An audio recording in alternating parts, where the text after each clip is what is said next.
financing your next billion gain insights into successful engagements with venture capitalists and investors.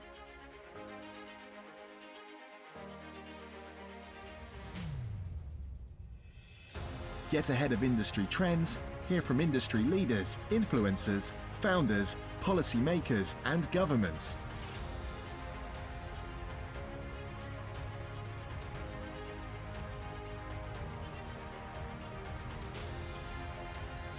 Stay in the know on how to finance your next billion. Well, welcome everyone, and thank you so much for joining us. We are here with another episode of FYNB Talks, and we are live streaming into the World Economic Forum, which is taking place in Davos, Switzerland, as we speak. So good evening to Davos, good day to those around the world, good morning here in the United States as we are waking up across the United States. This episode, we're going to be talking with Dr. Susan Taffer, and we're talking about reimagining growth in the new economy. Dr. Susan Taffer is a GCU Doctoral Chair of Education and Psychology. She is also the founder and CEO of the College for World Connections Foundation, and their motto is education is healing and healing is education. So what I'm going to do is I'm going to let her come on and give us some more details just about who she is and what she does, and then we'll go into our topic. Dr. Susan? Thank you, Miss Yvonne Gamble. I'm so excited to be here with you today and with my peers on a couple of our economic projects that we're working on.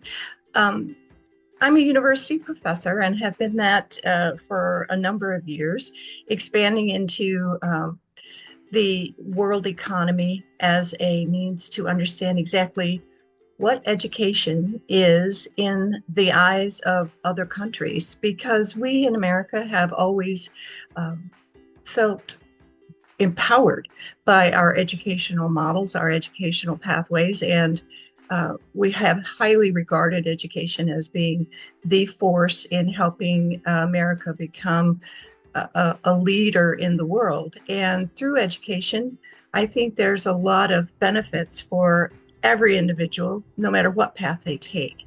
But what I found over the years is education has begun to change intensely in America.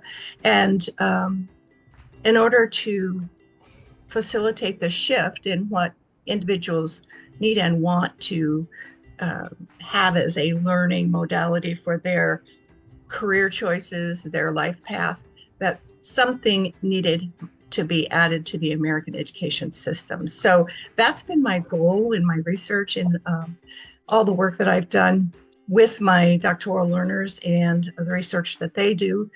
We investigate what new learning opportunities are out there for young people and people re-careering, because we no longer have the model of education and the career life where one, maybe two times we change our careers. So we do that sometimes in a year. The new model for workforce and the economy has changed so much that a young person can expect to change careers completely and redirect 5 to 7 times in their lifetime. And that's probably an old number, I would say, and very conservative. Yes, you are correct in that. And that preparation for those changes, not only during the time that we're going through the change, but the preparation, while they're in college or while they're in secondary or post-secondary education, and then all the different outlets that we have for after. How is that something? How do we really accomplish that, or how are we changing that and truly integrating it? Because what I hear many times, people are going to the HR departments, and the HR are looking for what I would term as a linear-based education. You went to a 4-year, you got a bachelor's, you may have gone and got a master's, PhD, you worked a job, and everything was just one thing right behind the other, and you stayed within that industry. And they tend to frown upon if you are changing different industries, but yet the way the jobs and the way the companies are, it's almost forcing them. So how do we, kind of get both sides of the equation looking at, what's happening in, who you have to actually do the work? And that's a very good question. We're right now at a precipice. Our one leg is on one side of the fence and one leg is on the other side of the fence, because the old model is you vet through education level, experience level, longevity at a job, relationships within a job role. And that's not almost even possible in the culture of today, and especially since COVID. So what do they look at now? And as far as employers, and what are they going to look at in the future? So I think right now we're still in that place where industry and businesses are using those old measures, but they're using technology to identify those measures. So if you aren't in line with their specific technology, then what have you got? You're probably going to get thrown out of the mix, right? So it's no longer 15 people looking for the same job. It's 1,500 for the good jobs. And because partly things are done electronically, and you have agencies that pick up your application, be it for any one company or through a single agency, and then they start collecting that. And so, people are throwing documents at job roles. And so the technology of the industry that you might be interested in does the sort.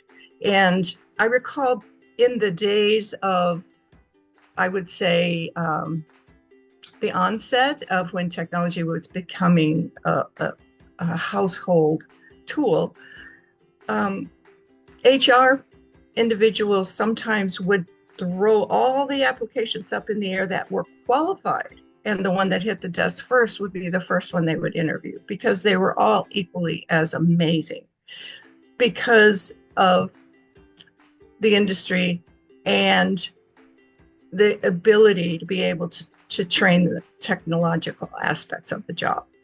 And where I'm going with that now is sort of to lead into what will be valuable in the future. And as close as next week or tomorrow, think ahead if you're interested in being a top candidate. What is happening now is American education over the years has forgotten about how to train and teach for those skill sets that make an individual flexible, adaptable, think on their feet, using critical thinking rapidly and being able to apply it. And those kinds of skill sets are generally taught within curriculum early on.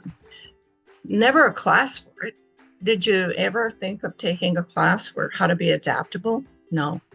But we do and have taught those skill sets as part of the curriculum in preparation early on in American education. But we've gradually pulled that out of the system one by one, as if the only thing that was valuable in an education is your hard science, your capability to be able to calculate on a math program or use a calculator or whatever.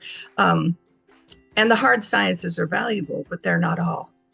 They're not all that we need to teach. And so what new industry leaders are looking for are those individuals who technology and the technical aspects of a job are valuable, no doubt.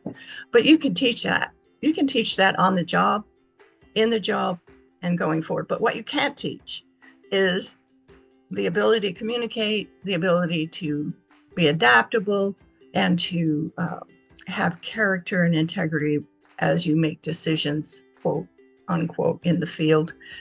Soft skills. Because, yeah. You can't teach them the soft skills. The soft skills have to be exactly designed into it, and they have to be something you learn progressively. And like you said, when it was a part of now, as you're mentioning that, it makes sense why we, have kind of gone the more technical way, and I can see pushing us towards that, but you can't push you towards something and then take out something else that's much needed, to make that happen. Governments, business, academia, civil society, we do things on an exponentially growing manner. One of the ways is digital, AI, quantum, economics, all of these types of things. And I just want to ask you to encourage and to manage this. How do we educate this in the implementation of growing the person, growing the business, growing the economy? I know that's a lot to unpack there, so take your time with that. Well, what I'd like to offer is, with the onset of generative AI has been around a long time. Both the gentlemen here have been absolutely outstanding in the development of AI in their professions, and they understand that it's not new. What is new is the accessibility for the average individual to have those tools at their fingertips, and that includes students, learners, and economic leaders and organizations that run our country and our big businesses. So one of the important things to remember is that AI will not necessarily replace you, any individual, as a role in an organization, if you understand how to use AI tools.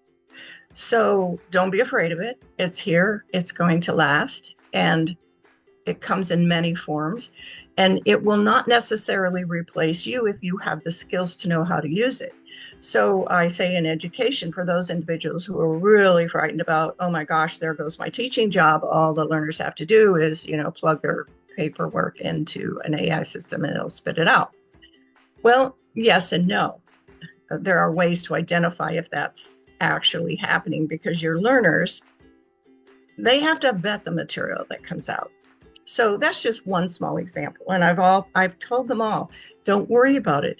The only place where an AI system is going to replace an educator is if the educator refuses to use AI. That's going to be out the door. Teach your students how to use AI ethically and help them understand how it's a tool to improve their learning.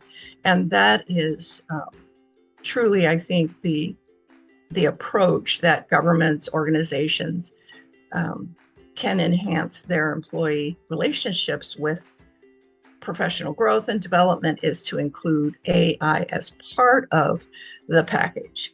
So I hope that makes sense. It is a big nut to crack, because you're talking about AI in education, you're talking about AI in industry and in governments, and it has many different faces. So that sets us on a very good path. And I want to continue down this road with the AI, because that is huge. That's the elephant in the room. And it's not so much just simply with the chat GPTs, or what we see is what I consider, as a software engineer, the simplicities of AI and its integration, kind of like the IVR system, the interactive voice, recognition. When you answer the phone, press 1, do you want to talk to this person? Chatbots. That's where we are. By 2050, our planet will be a vastly different place. By 2050, artificial intelligence will be everywhere. AI-driven stores will allow you to purchase goods without cashiers or waiting lines. AI will diagnose and treat patients, manage transportation, and analyze massive quantities of data. AI chatbots and voice recognition systems will sound like and behave just like real people. AI will be implemented into robots. By 2050, robot dogs and other pets will serve as companions. Robots will dominate factories and begin to serve as teachers, cooks, pharmacists, law enforcement officers, athletes, and other professionals. In 2050, universal translators will remove all language barriers, and voice recognition will be ubiquitous. Hundreds of sensors will be installed in our clothes, homes, and overall environment to monitor our well-being and improve our lives. Computing will change. By 2050, we may run on quantum computers. Based on the properties of quantum physics, quantum computers could deliver massive leaps in computing power, outstripping any current transistor-based models. AI and computers will integrate into humans. Brain chips like Elon Musk's Neuralink will treat neurological disorders like Alzheimer's, Parkinson's, spinal cord injury, and blindness. These brain chips will allow people to control computers and prosthetics with no physical interaction. By 2050, we may be controlling things with our minds and communicating through brain signals. By 2050, robotic prosthetics may be stronger and more advanced than our own biological ones. Prosthetic eyes and ears will enter the market, curing blindness and deafness. And in 30 years, like AI, virtual reality will be everywhere. People will try on clothes in virtual reality closets, and holograms will bring FaceTime to a new level. VR platforms will allow you to move around while staying still. We will be able to travel the world and experience life on other planets, all from home. I want to fast forward us. I want to jump 50 years to the future. Now we have gone through a time where we have integrated the AI, into our everyday working and into the way we do business, what have you, education. Where are we as humans in that equation? I'm looking at it from a whole different perspective. And that is, where are we as humans in that perspective now that 50 years later, we have taught AI everything we know, everything we want to get from it.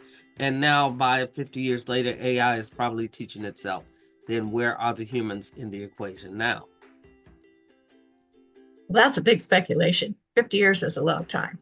And feel free, gentlemen, Robert and Scott, unmute yourself, and please feel free, because this is a conversation for all of us.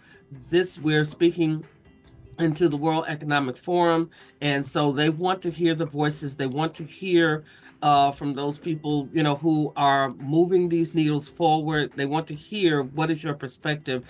What do you see as well?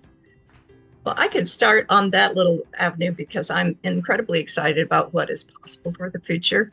I find that my small interplay and interaction with ChatGPT, for instance, is one of the best experiences possible, because it's like an incredible advanced knowledge secretary that can anticipate what I need to have in the next sentence. And it's a communication. I actually have communication with a ChatGPT. So I can have a problem, I can have a deliverable that I need to have refined, and I get that assistance. So as time goes on, I think both the human capacity and the AI, generative AI capacity, will grow together. I think human minds have an incredible capacity that we haven't even touched. And so I don't know about anyone else in the room, and I jump in, Scott, Bob, but I sometimes have gotten frustrated working around people who aren't really engaged or don't get it or not interested. And you don't have that problem with ChatGPT. So I think it helps to make me a more astute intellect. Okay, looks like Scott is setting up.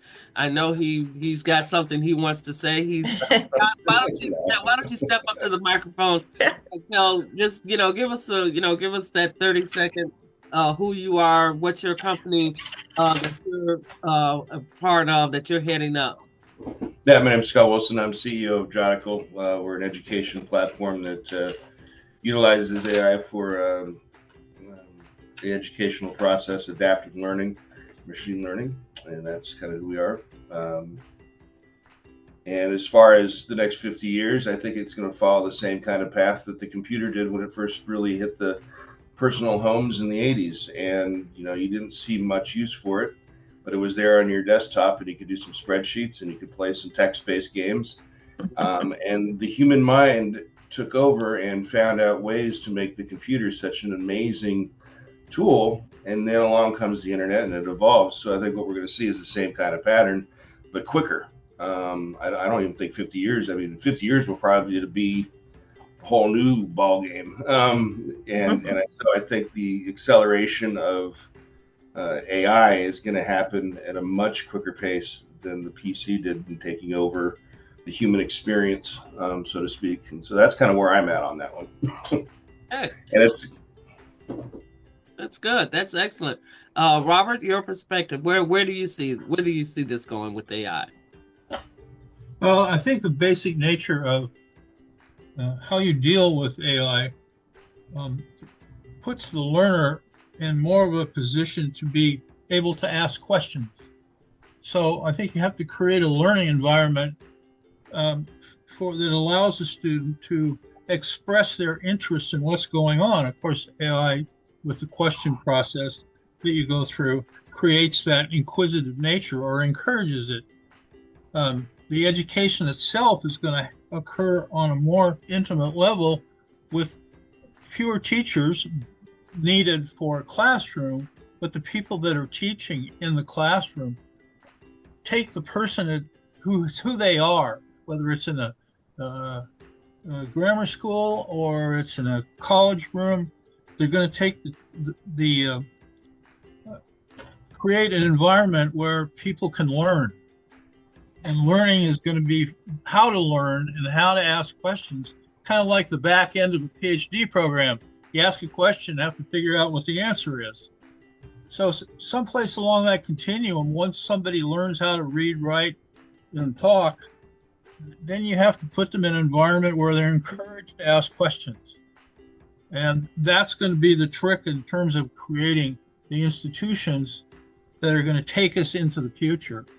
And that's happening now in the United States, and other places, with some of the school models that are being created, like microschools.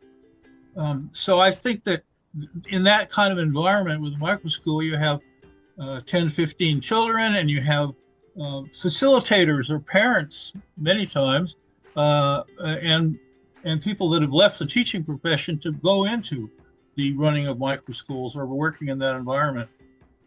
So I think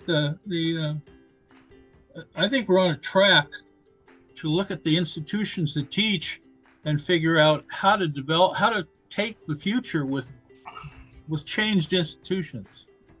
And that's going to be a big task. Well, that's good. I like that. And I like what you're saying, because it does give us, Bob, it makes us feel good that, yes, there's going to be a need in this next 50 years. And like Scott said, and Susan were saying, and that is, Scott said, it's going to happen much sooner than we think, even faster, at a faster rate, most certainly, because we are very well much entrenched, with the computer age and the digital age. And now we're coming in with the next level. AI is our next generation, our next level up.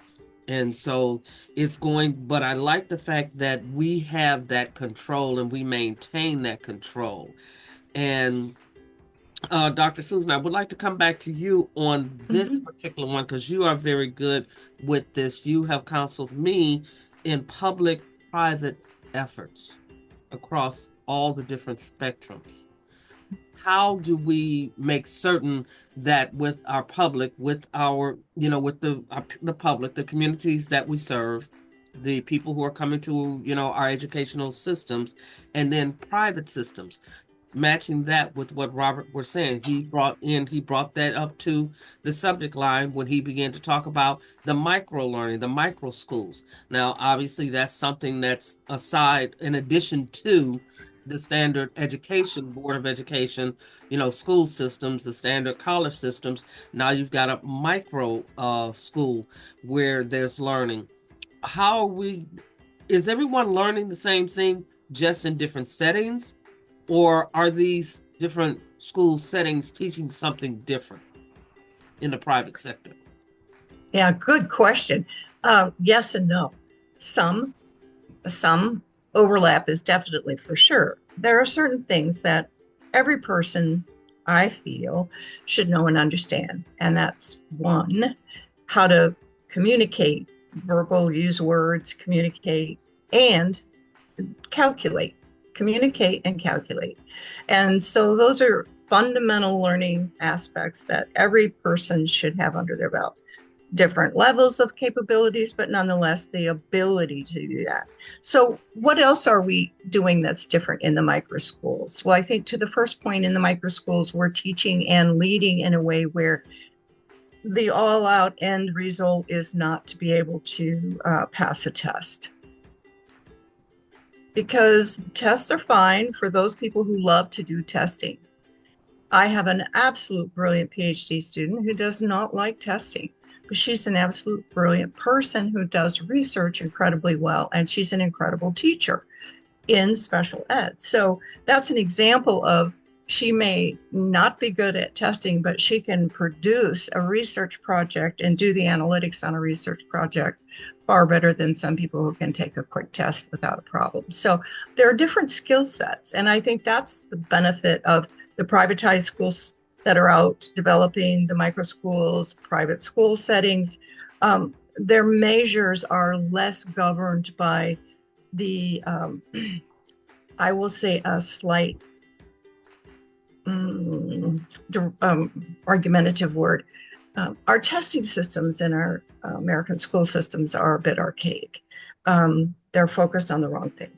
And so we would have to revamp them in order to really move the needle on that. It doesn't mean that we're not helping people learn, because the educators in the classroom that are gifted and dedicated and passionate about teaching, they fit in those other elements. They manage to fit it in. There are those educators that are just running the machine, teaching the kids to the test, and the kids really aren't learning anything beyond that. So, it's a very, very interesting dynamic. I think the development of micro schools and the new teacher, because educators are moving out of the system, they're underpaid, underappreciated, and in some cases, being an educator in elementary school is dangerous. Yeah. Hard to imagine. You go to work and your life is in your hands. I mean, it happens, and that's been a concept. And not only that is one of the largest and most detrimental thing from my conversations with K through 12 educators is the greatest fear in their classroom is the cell phone. Why? Because young people can use that as a weapon and tape record and then manipulate and then destroy a teacher's reputation if they so were down that path. So there's a lot of things in the public school system that goes on. I don't think that the public school system is going to disappear at all. It can't. But it does need help. And I think the balance that the privatized systems can bring to the public system is yet to be fully manifested, but I think it's necessary. And then that can happen in many, many ways. And our government will have to come along with it.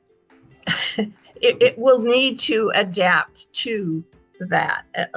It'll be forced to, I think. I would say this when we start to bring government into the conversation, that before we go into, say, the actual government for that country, what have you, even that state, we look at governing bodies, those like our Department of Education, the school boards, the boards of education, within the school systems, those organizations that govern these types of things.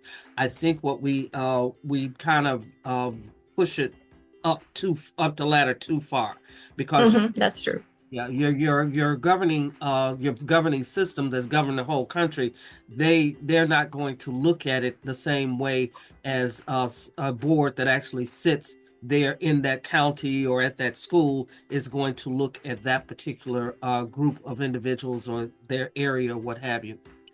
And we have that. So I think we should look at governing bodies, those that actually govern, those that are actually the hands-on, those people who are working, who are having to deal with this on a day, like you said, in those particular school systems, K through 12, those that run those K through 12, that governing body really, they get it. They would get Mhm. and the changes that need to be made. They would get it, and they would be very, adaptable to make those changes.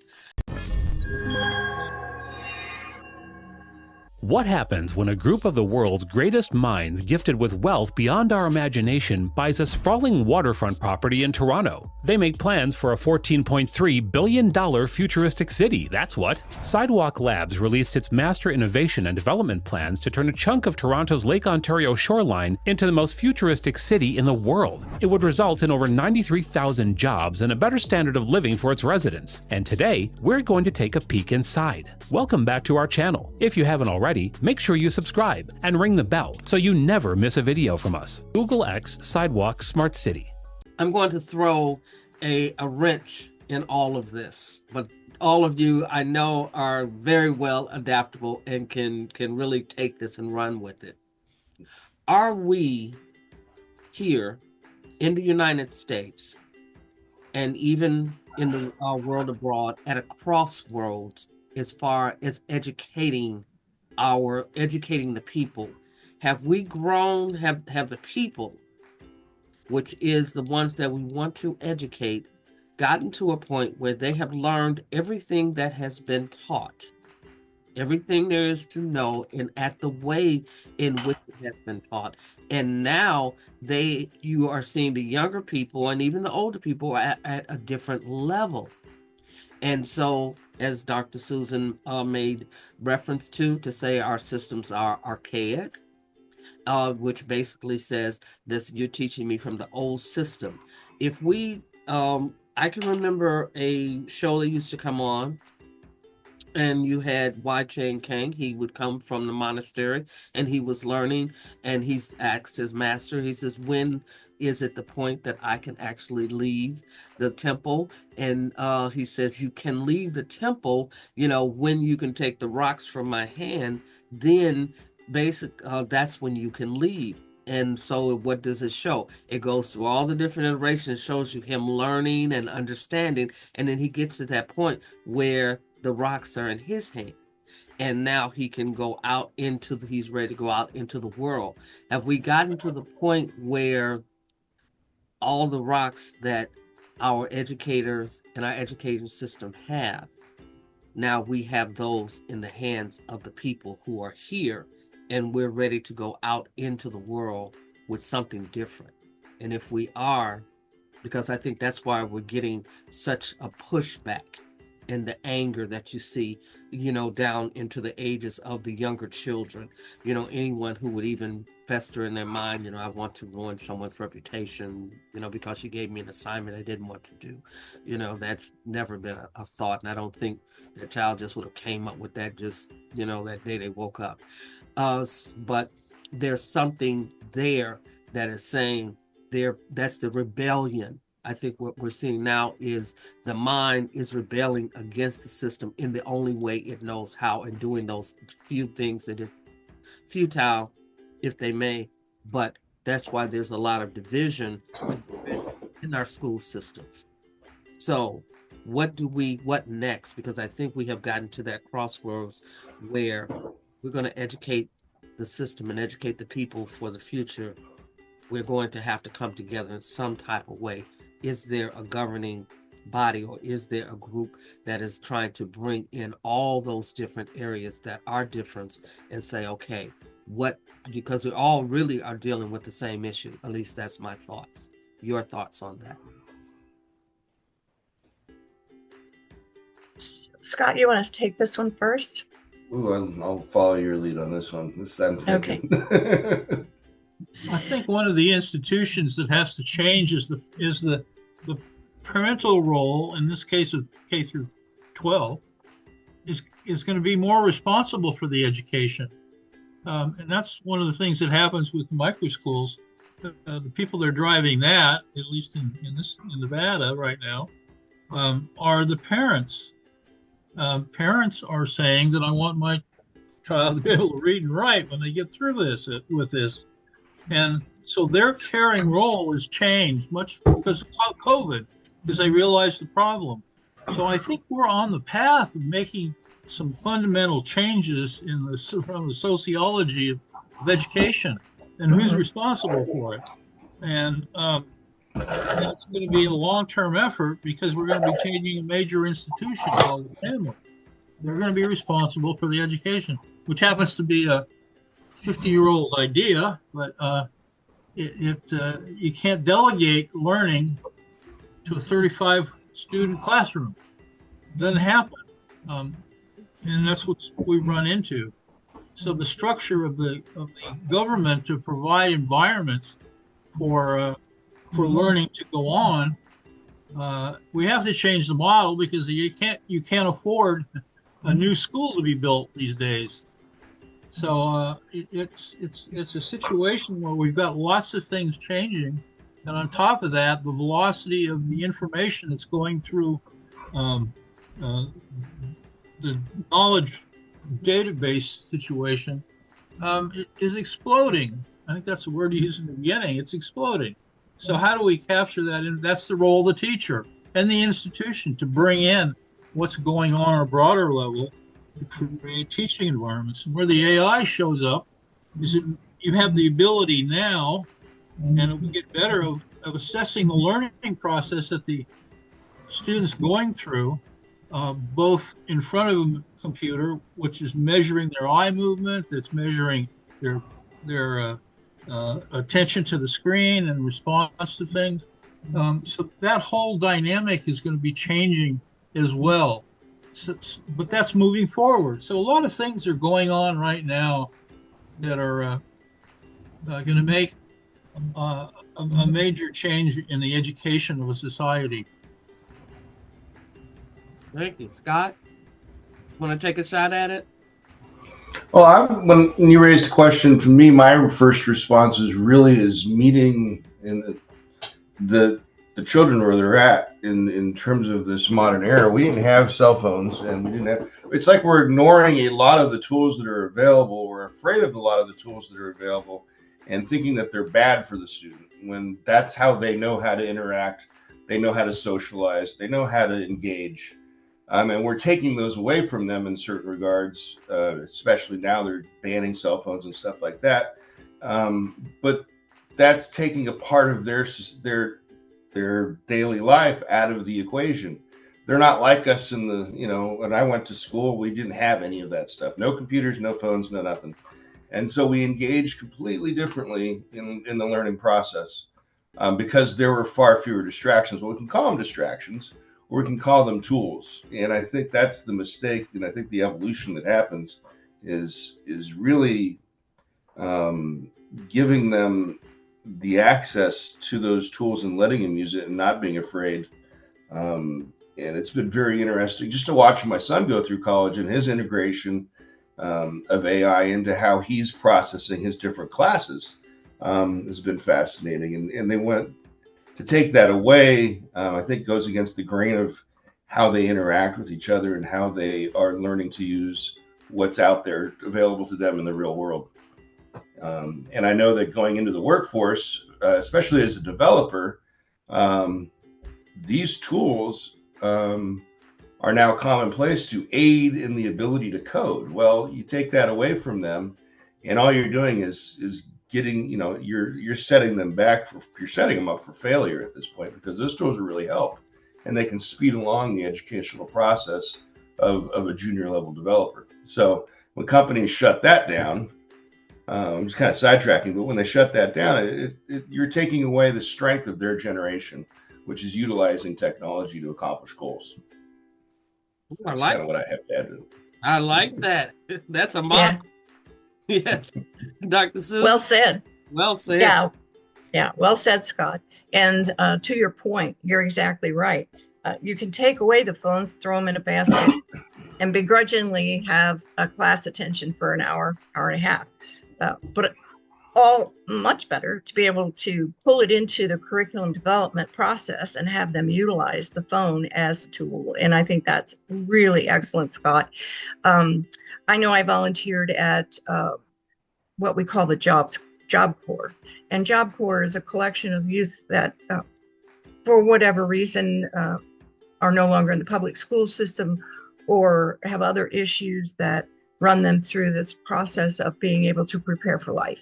And one of the things that they do teach is some life skills. But then they also have to pick up the loss of knowledge and calculation and being able to get a GED or any of those kinds of things. So I recall having a math class to sit in on as a substitute teacher, and we used the cell phone to do some calculations. We also used the cell phone to talk about how to make change at a store and go get coffee and, absolute functional things. And before I knew it, the class was overflowing. Every person in the Job Corps was in that math class because we were using, instead of taking away the cell phone, they were using the cell phone to apply the learning in the room. I couldn't believe it. It was stand up only. And then pretty soon, some of the administrators were coming to find out why kids weren't showing up with their class. And they were all huddled in my room because we were using that instrument. So to your point, Scott, yes, I think that's what we have to be able to do and not fight it. And not if they're busy on their phone, they're not going to be busy taping an instructor and making a mess out of their lives. That's the whole point. So, it's that foot on either side of the line. Right. We have to be able to implement, like Scott said, and what Robert said, is the investment of each parent in the learning process and supporting that. Isn't it great to imagine that educators would be supported by parents instead of the other way around, where it's always a challenge, right? But it's the partnering that's important. The partnership between educators and parents, and it's the partnership that makes it work. And it's also between the educator and, as you said, Yvonne, the governing bodies. So they're not this ivory tower person that just makes decisions according to the dollars and the cents. It's what's happening in the classroom, who's affected by it, and how is it working. Well, what you just said, Dr. Susan, is, and I know this all too well because I served for 26 years with the Parent Teachers Association. And yes, and that literally was our motto, that partnership between the parents, the teachers, and the governing body for that locale. There's a key word, that locale, and we put together, and those would work in concert. And when they were stronger, as I'm sure Robert and Scott can also recall, when those were stronger organizations, they kept, up with what was going on and what was coming out new.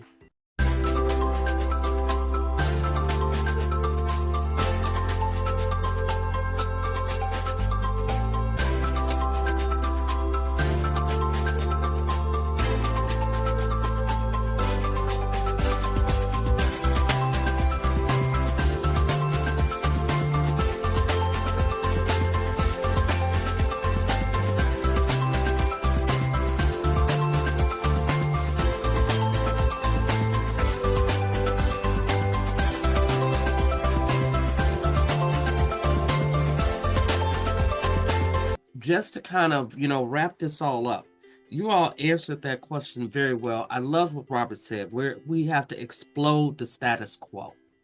That's what we have to do. And we have to embrace the change that is here. It's not coming. It's not on its way. It's not going to be somewhere far off in the distant future. It's right here. It's right now. And the way in which we embrace that change is going to determine what it will look like 50 years from now. And those, just like when we got on the information super highway, the internet, there are some people who said, I'll never get on that internet. I'll never do anything. Now you can't, pry the computer from their hand. And so now we do have to explode that status quo. Thank you for that, Robert. Scott, I was mesmerized by the fact that you actually, being on that technical side, I'm on the techie side as well, but tech tools that we're giving conflicting messages And you're absolutely right. Because in one instance, we are showing the children that you can use an app and you can do these types of things on it. And, here are these great tools, use them, learn how to work with them. And then we get ready, go into the classroom, and we say, oh, park that at the door. As though they're bringing guns into the, as though that's when you go into, the bar and establishment, you have to put your guns at the door. Okay, so I'm dating myself. That's back. Okay, so longer. No, we can't do that. These tech tools, we need to have them because yes, they are the strength of the new generation. And the new generation is not just simply for the young people. We have to live in that new generation as well. And so therefore, the people here, who are already here, you think, well, maybe I've gotten to the end of my career, maybe I retired. But like Dr. Susan said at the top of the hour, you're going to go through about 8 different career plus some, and then some before, it's all said and done. And now with longevity being, a key, for life and for living, I think we need to all prepare ourselves that 120 is not that it's going to come, and you're going to be just as viable, and you're going to be doing things and, having the capability. So you need to learn what you need to learn. And if that means learning something new, then that's what we have to do. Hit one of those micro schools at the higher learning level and learn that new tech that has to be out there, coding, technology, learning how to build apps, learning how to work with apps, learning about digitized systems. What is cryptocurrency? What is Ethereum? What is Bitcoin? What is all of that? What is the digital economy? What is the fiat? Where is it going? Where are the economies going? We have to stay with it, and we have to stay a part of it. Dr. Susan, you brought it all home when you said we have to move across the line. We got to get off the fence. That's what she's trying to tell you. We're standing on the fence. We're trying to keep our foot on the one hand in the old way, and we're trying to put our foot in the new way. We've got to, if we're going to walk forward, we can't walk forward like that on the fence. That's not going to work. Okay. Not going to work at all.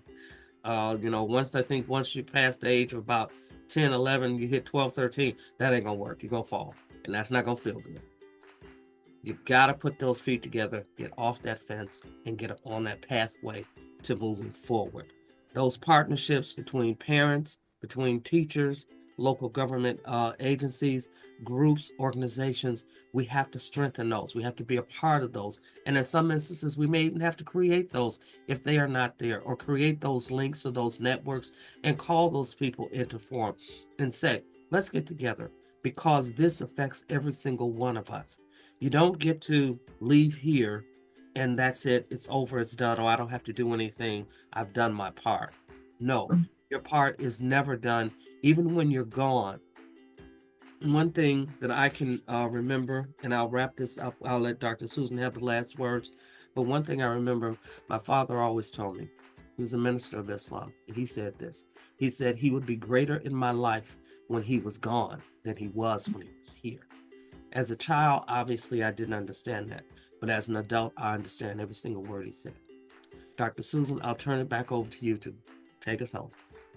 Thank you so much. That really makes my heart warm.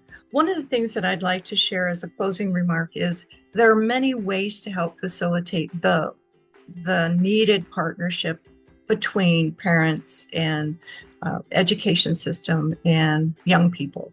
And to your point, we're living longer, Yvonne, healthier.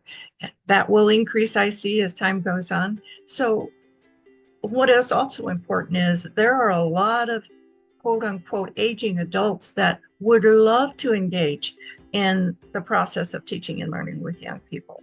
And one of the new initiatives that I'm working on with a national organization that's a foundational volunteer organization is online mentoring. How do you assist young people in school systems that maybe are struggling? It's no question that the biggest issue among young people is mental health. And often it is because their time allowed to get that one-to-one conversation maybe is minimal for whatever reason, whatever may be happening at home or economically, or just the residual effects of COVID. So the opportunity for us to work together goes beyond the immediate core local locus family and into the community. And I think community is the answer. And that means community that's expansive, because look what we have. We're all in different states, right? And we're having this amazing conversation that's across countries. And that could be the benefit that the implementation of technology in all our lives gives us the opportunity as older adults to actually reach into the hearts and minds of young people and just be available for conversation. So I think that partnership extends. Not only is it important in the local community, but it can extend beyond our imagination. And I think that is the excitement of it all for me. Well, I love that, the excitement of it all. Well, thank you so much, Dr. Susan. Thank you, Bob. And thank you, Scott, for lending your voices to this topic of reimagining growth in the new economy. And you've heard it here on FYNB Talks. We'd love to talk with you again, so chime in. You will see this will be available on YouTube, and that way you can listen again and again, and you can actually chime in and reach out online to LinkedIn to any of our illustrious guests that we have here on the show. Dr. Susan Taffer, she is on LinkedIn, and you can definitely reach her there. Thank you so much, and everyone have a great rest of your day. Thank you. Take care. Take care. Thanks, Bob, Scott. Financing your next $1 billion? Contact us to be a guest. Join us for the next show.